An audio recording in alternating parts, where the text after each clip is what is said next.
Okay, Nori, there she is. Come on down here.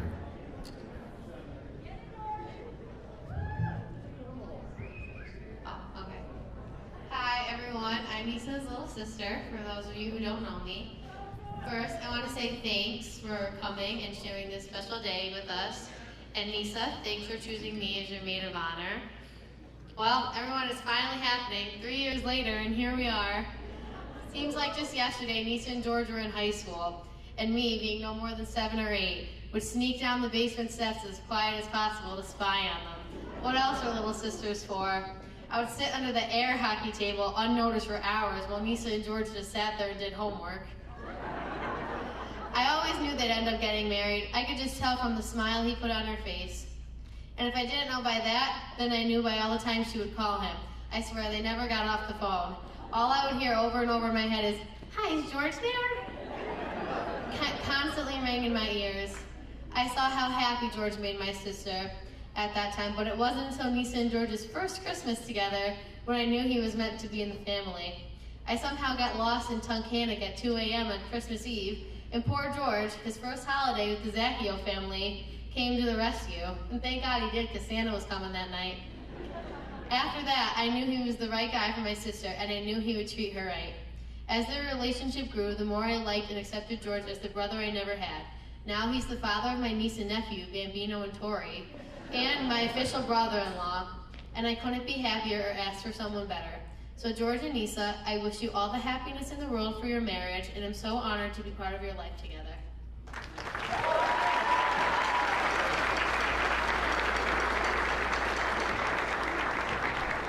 Thank you, Dory. Next up, where's Lindsay? Come on. Don't be shy. Say hello to Lindsay, everybody.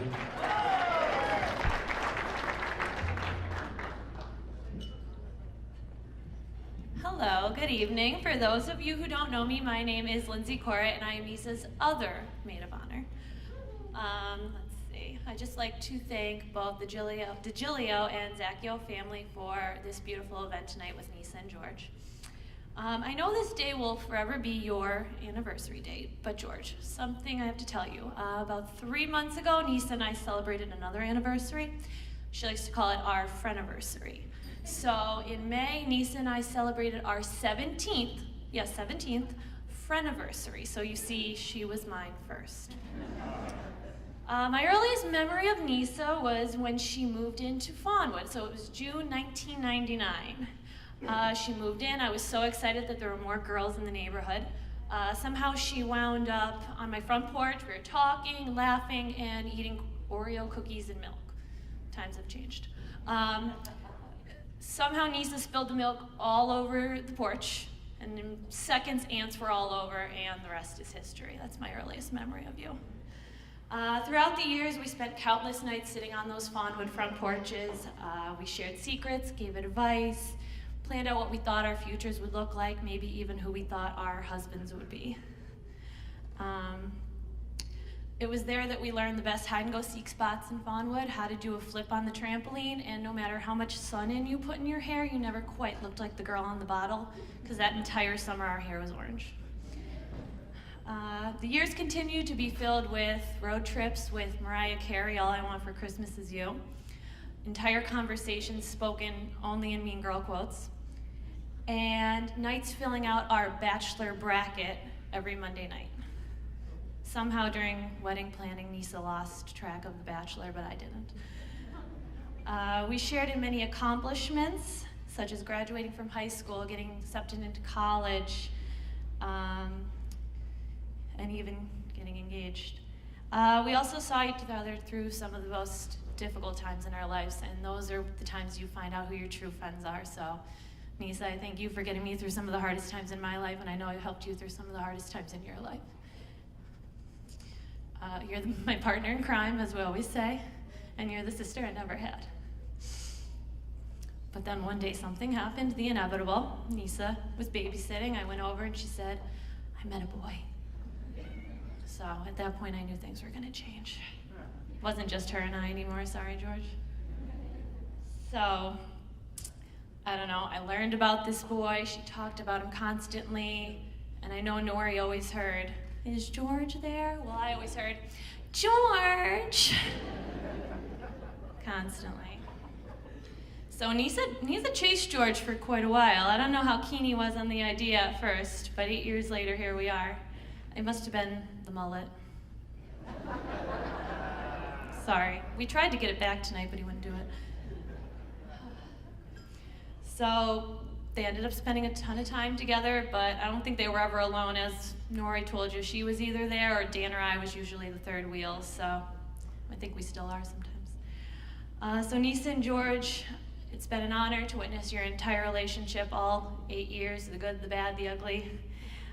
So George, here's some advice. You ready? I got her hooked on coffee many years ago, so you better keep her well caffeinated. When you take her out to a restaurant, lots of napkins. I hope you like empty water bottles, half-empty water bottles. She leaves them in her car, in the house, everywhere. And George, I think you're getting a nice little Italian girl there, but let me tell you, she instant messaged me from college one time and asked me how to make ramen noodles in her dorm room microwave. Just saying, that might be dinner one night. I Googled it, I told her how to do it, and I'm pretty sure she ate them. So, she's truly a special person, as you can see, George. She's my best friend. I wouldn't change one thing about her. From this day forward, she might be your wife, but she's forever my best friend, so when I steal her, you're just gonna have to deal with it. You're a lucky man. Take care of my best friend. If everybody would raise their glasses. This is the toast to love and laughter and happily ever after.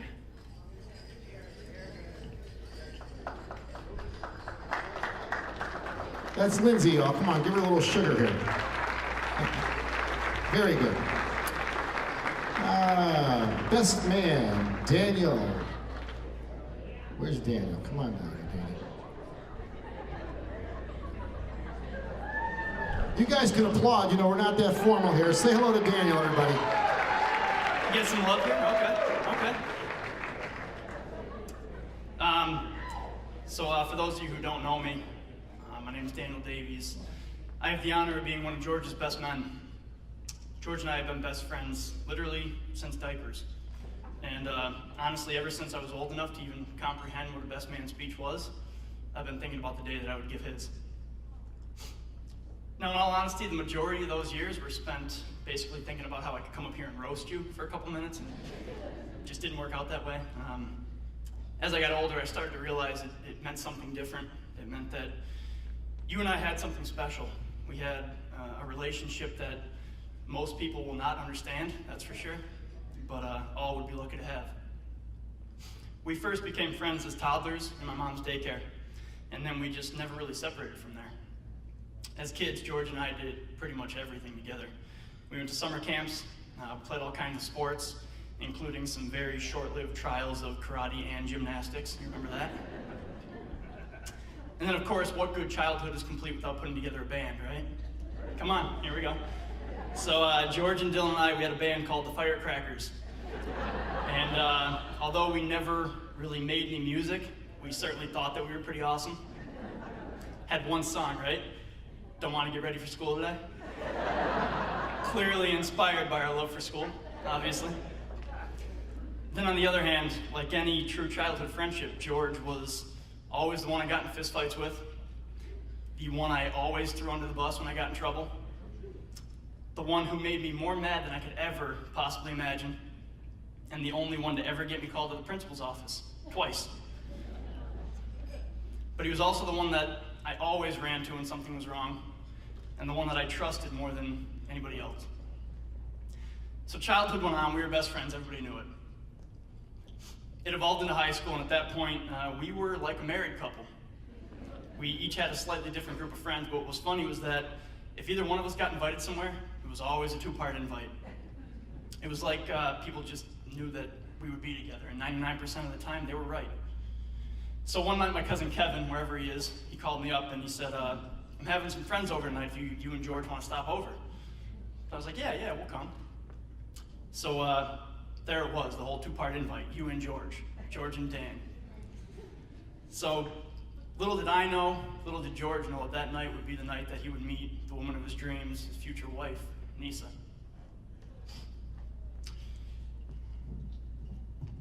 as much as George won't want me to admit this to anybody, after that night, Nisa was pretty much all that he talked about for a while. And little by little, we started hanging out with her pretty much every weekend. And even though it was obvious that they had a relationship, she quickly grew to the fact that George and I were a package deal, and she wasn't getting him without me. I third-wheeled it with them pretty much everywhere, and I mean for years. Excuse me for a minute. So needless to say, after a while, I got to know Nisa pretty well, better than most of my friends, and really she became like family. As a matter of fact, while I was away at college for several years, George and Nisa basically filled the void at my house. There were countless times where I'd call George, ask him what he was up to. Him and Nisa were sitting on the couch watching TV with my parents, or literally eating dinner with them while I was at college eating dining food, you know what I mean? By this time, Nisa had gotten to the point where my dad no longer worried about putting on a shirt when Nisa came over. You know what I'm talking about, Nisa? So eventually, during a leisurely afternoon of grass cutting for the township, George finally made the decision that he was going to propose. And all I could think of was, what the heck took you so long?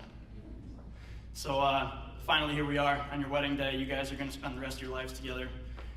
Niece, I can guarantee that George will always be there for you, to love you, to care for you, and to rough up whatever guy may be looking at you the wrong way. That's a guarantee. And George, I can guarantee you that Nisa will always be there for you, to hold you, to cherish you, and to remind you that you could definitely use another dog. Okay?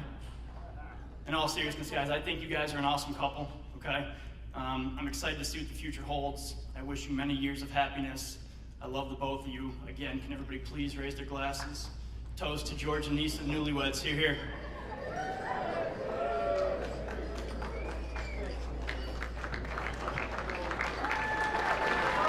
That's Danny, everybody. Where's Dylan?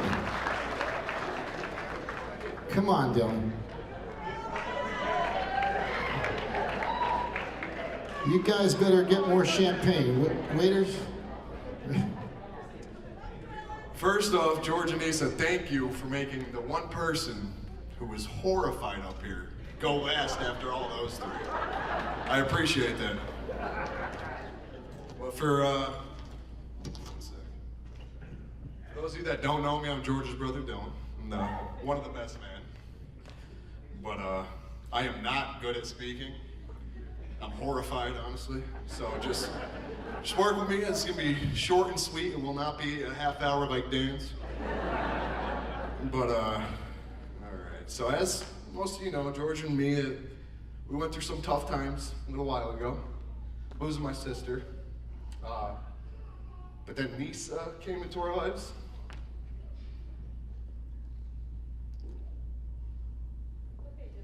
She's a great person, and I'm truly happy to call you my sister. It means not anybody can take her place, but if anybody's gonna, it's you, that's for sure. But all in all, really, George is you're a great brother, and I wish you and Nisa the best, so cheers to that.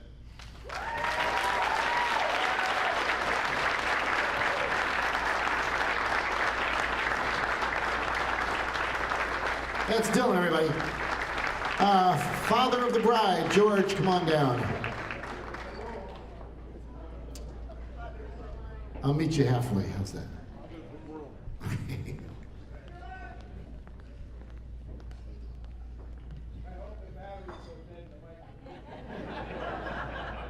Wow. First of all, I want to thank almost all of you for coming here. Coming here and celebrating this wonderful event we're having here tonight. 8 years. All I can say, it's about time. There's a lot of people that can't be here with us tonight because they've passed on. Whether it's grandparents, aunts, uncles, cousins, and close friends. There's two very important people that can't go without being mentioned. For those of you on my side of the family that don't know, Niece's dad passed away when she was just 13. Unfortunately, I never got to meet the man, but I do have friends here that knew him and said what a wonderful man he was. And for those of you on Niece's side don't know, my daughter Dulcie was killed in a car accident 11 years ago, July 6th. Of course, if I know our Dulcie, she's here somehow. I don't think she'd miss her brother's wedding.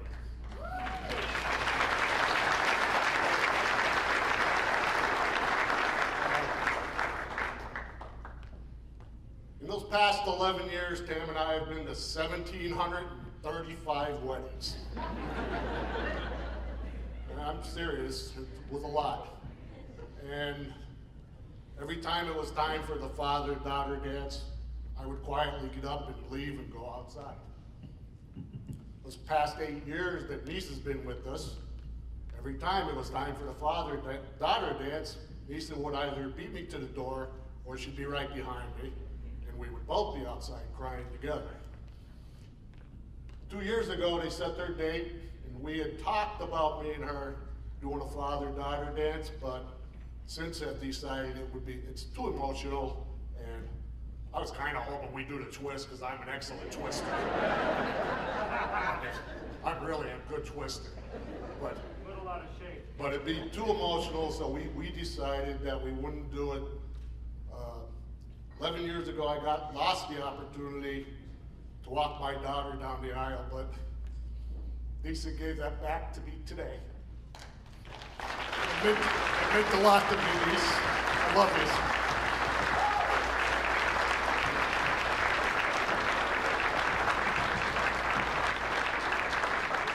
Proud father of the groom. That's George. Come on, give him a little sugar. That's what I'm talking about. Let's see. Where is Jill? Right over here. Jill. Jill Rosano. All over here with the hair.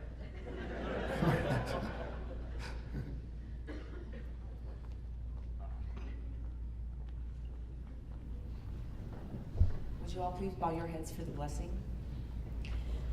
Heavenly Father, we thank you for this beautiful day and this food that we are about to eat. We thank you for all you have done for George and Nisa and for every day that has led them to this joyous occasion. You have blessed this couple with the gift of a special love and a marriage. Shine on them today as they have taken their vows and entered the blessed covenant of marriage. Help them to see that putting you first and each other second in their lives will only make their love for each other grow. In Jesus' name.